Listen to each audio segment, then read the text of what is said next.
former President Rodrigo Duterte's lead legal counsel, Nicholas Kaufman.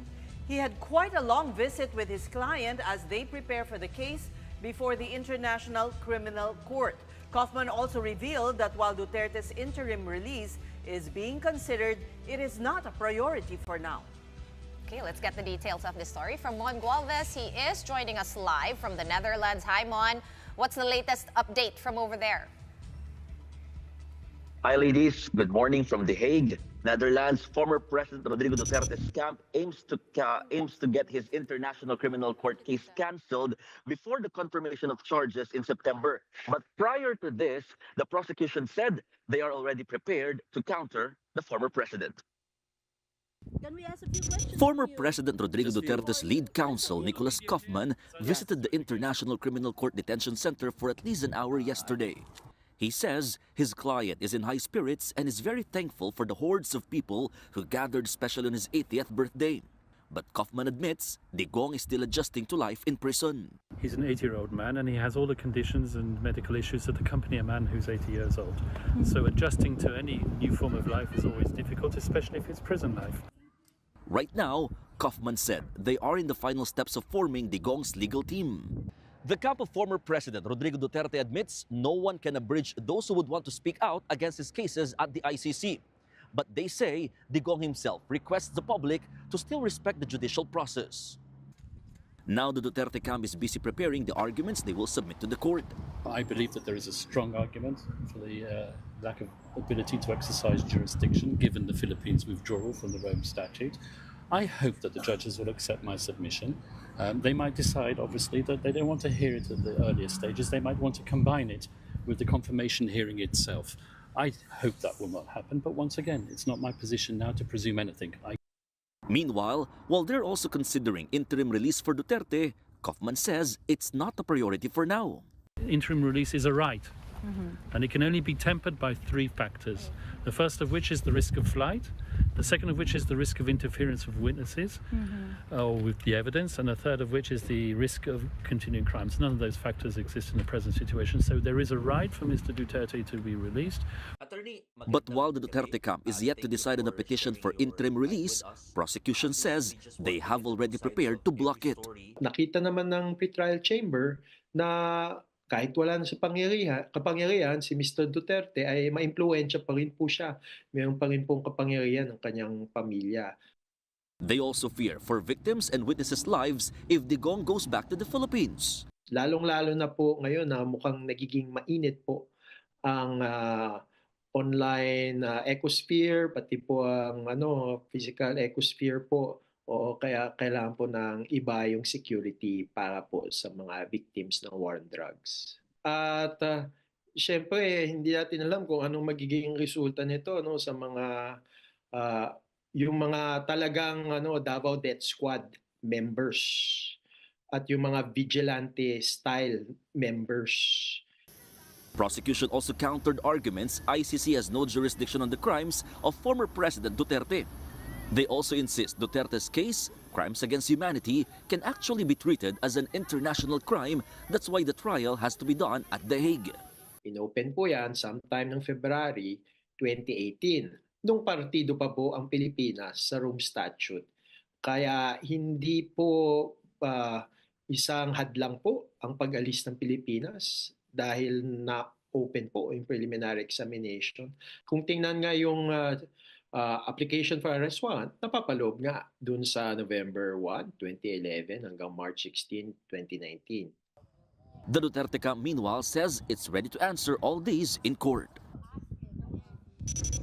Former President Rodrigo Duterte's common law wife, Hanilet Avancenia, already arrived here early in the Scheveningen prison in The Hague, while notably her daughter, Veronica Kitty Duterte, isn't with her. Avancenia almost visited the place for an hour, and then after which she gave a message of gratitude to the Duterte supporters around.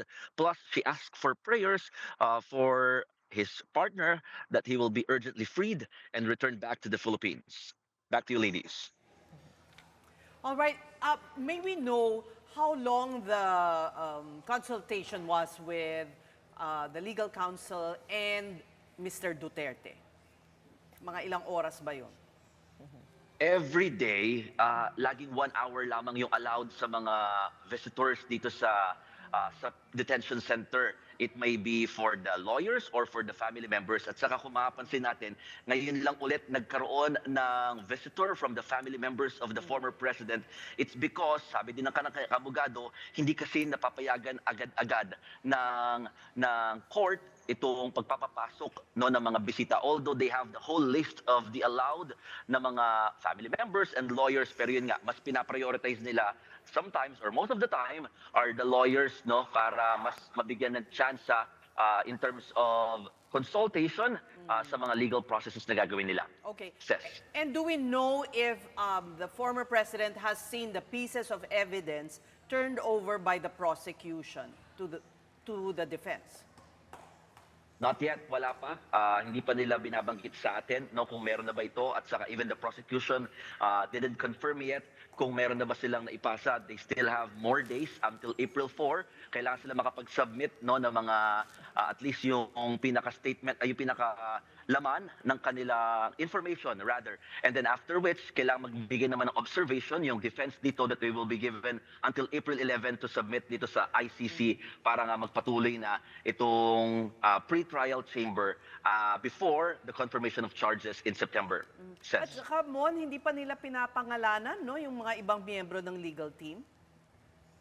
Hindi pa. Actually, when we asked kung kompleto na ba yung legal team, Attorney Kaufman refused to answer it and he just said that we are in final touches. When we ask if that final touches means na ito ba ay we are still waiting for one more or two more or sino kaya ito, he did not mention anything about it. No? So medyo blanco pa tayo in terms kung kumpleto na nga ba, pero yung final touches, hindi niya kinlarify if this is somehow about the numbers and kung saan galing at kung sino-sino yung mga lawyers.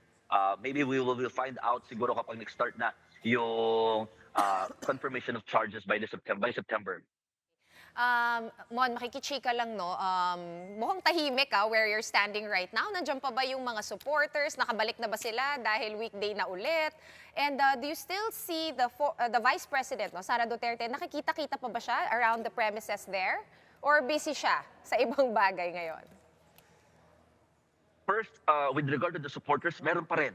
No, bagamat this is few compared to the weekends at the same time yung last week na talagang maraming tao, especially during the birthday of the former president.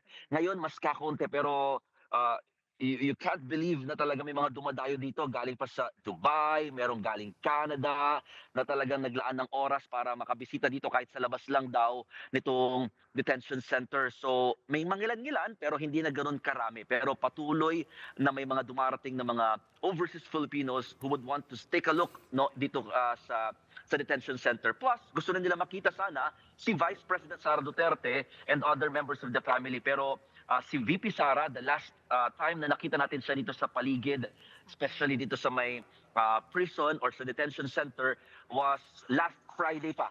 No, nung birthday pa ni Digong or ni former President Duterte. And we have no information right now kung nasaan siya, probably because of the security at the same time. Pero meron tayong information na yung araw kasi na to, dapat ito ay para kay VP Sara. Pero binigay niya for Hanilet and Kitty yung slot. So the family Sean. visits, Mon, are they one by one? So bawal magsabay, for example, Kitty and Hanilet or Kitty and Sara, pa-isa-isa lang ba yung pwedeng papumasok? Dala-dalawa. Dala-dalawa ang pwede. Oo. So, kanina, actually, hindi na nagsabay si Hanilet and yung lawyer, no? So, parang may kasabay na lawyer na isa si Hanilet and then another lawyer naman yung kasama ni Kaufman, Attorney Kaufman. So, dala-dalawa lang. Bawal yung marami at the same time. Ngayon nga, medyo marami-rami na rin yun. Kung tutuusin, no? Parang 4 yung nakapasok technically ngayong araw na to. Dito kay President Duterte. Although, i-confirm natin kung talaga bang nakapasok yung isang abogado na binabanggit ko at yung isang abogado or baka naman si Hanilet lamang at saka si Attorney Kaufman kasi nga dala-dalawa lang talaga ang allowed. Yung kasi nakita natin kanina, pumasok sila sabay, so we just have no information or confirmation rather kung nakapasok ba directly sa loob ng detention center or kung saan namamalagi ngayon si former president. Pero one thing's for sure, only 2 per day are allowed. And Mon, balikan ko lang si Attorney Kaufman. Ang confirmation of charges won't happen until September. That's 5 months from now. So you have Attorney Kaufman busy contesting 2 things, no? The legality of the arrest and the jurisdiction of the ICC. But sabi niya, confident siya na madidismiss ang charges. Ano ba yung sinasite nila na pwedeng maging precedent na case? I mean, where is this confidence coming from and how compelling is that argument? May nasabi na ba dyan yung mga lawyers naman ng mga biktima?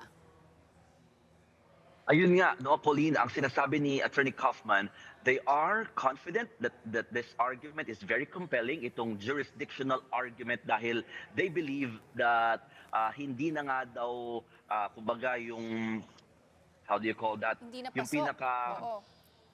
hindi kasi nga we withdrawn, no? The Philippines withdrawn from the Rome Statute kaya hindi na daw ito sakop, no, ng jurisdiction para nga i-assert yung pag-aresto kay former President Duterte. So doon sa aspect na yun, yung technicality na yun, ang gustong ibato or ilaban ni Attorney Kaufman dito sa International Criminal Court, which he said nagagamit daw talaga in the past. No, this is a valid na klase ng argument na ginagamit nila dyan sa ICC as an example. So ito yung isa sa kanyang babanggitin, bagamat di na siya nagbigay pa ng other specifics about it, no? Kasi nga, when we ask yung pinaka sinasabi naman ng other camp, the prosecution, especially yung sinasabi nila na nangyari nga yung crimes during the time that the Philippines is still part of ICC.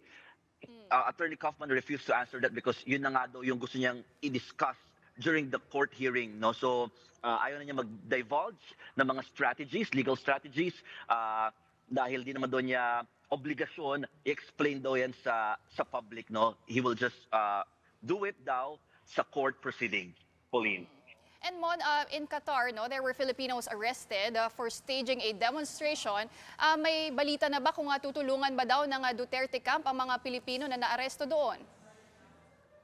There's no specific word from the Duterte camp if they will help these Duterte supporters who na-aresto, who are arrested dyan sa Qatar. Pero as we can remember, last week or last weekend, nabanggit ni former presidential spokesperson Harry Roque that he is appealing to the Qatari authorities for consideration dahil nga nagpakita lang naman daw ng pagsuporta itong mga supporters na ito kay former president at sana maunawaan naman daw nila at mapalaya na rin kaagad yung mga naaresto.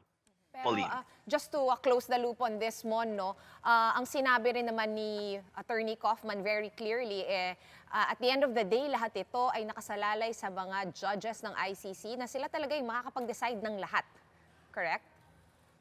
Yes, kaya nga ayaw din niya mag-presume kasi when we ask kung ano yung timeline, no, kung kailan, ang tanong natin talaga, kailan sila mag-file ng motion for interim release ni Pangulong Duterte. He did not mention. Ayaw niya magbigay ng specific on that. And then pangalawa, yung timeline na naman para malaman natin kung mapagbibigyan ba, kung sakasakali, yung pagpalaya nga kay dating Pangulong Rodrigo Duterte. Hindi rin daw niya masasagot yan ngayon kasi nga only the judges can give a decision to that. Pero ang sinasabi niya, there's always a possibility. Pwedeng mag-grant yung kanyang motion in terms of the jurisdictional argument or pwede rin daw ito i-combine doon sa confirmation of charges in September. Medyo matagal-tagal pa yan. Kasi nga, ang tinatanong natin, ba't tayo paulit-ulit na nagtatanong sa kanya ng timeline? Dahil nga, in the previous cases that he handled, no? So, sinasabi niya, this is highly kind of case kapag dumadaan na daw sa ICC at different daw palagi ang iba't ibang kasong dinidiscuss or kumbaga dinidinig rather dito sa International Criminal Court. Sean. Okay, maraming salamat sa iyo, Mon Gualvez. Still reporting to us live from The Hague in the Netherlands.